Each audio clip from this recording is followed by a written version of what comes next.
Hello guys, সবাই কেমন আছো? আশা করি খুব ভালো আছো আর আমিও খুব ভালো আছি। তো চলো আজ বানাবো সাবুর পায়েস। সাবুগুলো ভালো করে ধুয়ে 1 ঘন্টা জলে ভিজিয়ে রেখে দিয়েছিলাম। কড়াইয়ে ঘি দিয়ে কিছু ড্রাই ফ্রুট ভালো করে নাড়াচাড়া করে ভেজে নিচ্ছি। এর মধ্যে আছে কাঠবাদাম, কাজু আর কিশমিশ। ভালো করে ভেজে নামিয়ে নিলাম।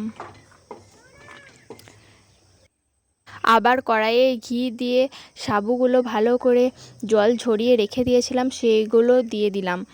4 মিনিটের মতো ভালোভাবে নাড়াচাড়া করে নিচ্ছি।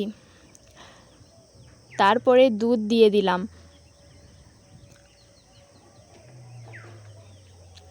সব সময় নাড়তে হবে, না হলে ধরে যাবে।